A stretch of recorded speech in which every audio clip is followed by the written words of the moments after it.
সম্পর্কে যত হাদিস আছে সবই জাল ও বানাওয়াত। এই ঈদে মিলাদুন নবী সম্পর্কে যত হাদিস আছে সবই জাল ও বানাওয়াত, সবই আবুল খাত্তাব উমর বিন দেহিয়ার তৈরি। এই সব হাদিস আবুল খাত্তাব উমর বিন দেহিয়ার তৈরি। ঈদে মিলাদুন নবী পালন করা যাবে না, ঈদে মিলাদুন নবী পালন করা বেদাত, ঈদে মিলাদুন নবী পালন করা বেদাত, ঈদে মিলাদুন নবী পালন করা বেদাত। দেখি কোন মায়ের বেটার মুখে ক্ষমতা আছে বলতে পারে ঈদে মিলাদুন নবী পালন করা যায়? জি না, অসম্ভব হতে পারে না। ঈদে মিলাদুন নবী পালন করা কখনো যাবে না, এক স্পষ্ট বেদাত। যদি ঈদে মিলাদুন নবী পালন করা সুন্নাত হয় তাহলে মুহাম্মদ সাল্লাল্লাহু আলাইহি ওয়াসাল্লামকে আবার পৃথিবীর বুকে ফেরত আসতে হবেন। পৃথিবীর বুকে ফেরত এসে আল্লাহ নবী বলবেন, আদমের ছেলে মেয়ে, আমি এই বাক্য বলতে ভুলে গেছিলাম, আমি এই কথা বলতে ভুলে গেছিলাম যে ঈদে মিলাদ নবী পালন করা যাবে, এই কথা বলতে আমি ভুলে গেছিলাম। আজকে আমি পৃথিবীর বুকে এসে বলে গেলাম ঈদে মিলাদ নবী পালন করা যাবে। এই বাক্য যদি মুহাম্মদ সাল্লাল্লাহু আলাইহি ওয়াসাল্লাম পৃথিবীর বুকে ফেরত এসে বলেন তাহলে ঈদে মিলাদ নবী পালন করা যাবে।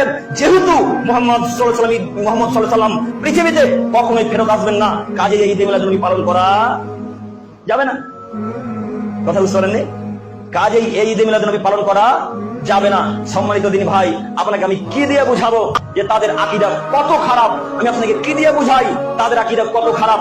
মানুষের বিদ্যা তো নাই, কথা জানি, বুদ্ধিও কি নাই। মানুষের বিদ্যা তো নাই, কথা জানি, বুদ্ধিও কি নাই। না মাথাতে যা আছে সবই গোবর ভরা। যদি মাথাতে গোবর থাকে তাহলে বহরমপুর হাসপাতালে গিয়ে সব গোবর বের করে মগজ ভরার চেষ্টা করিয়েন। যে মানুষ চলে গেছে 1400-1450 বছর আগে, সেই মানুষের আত্মা কিভাবে আসতে পারে গো?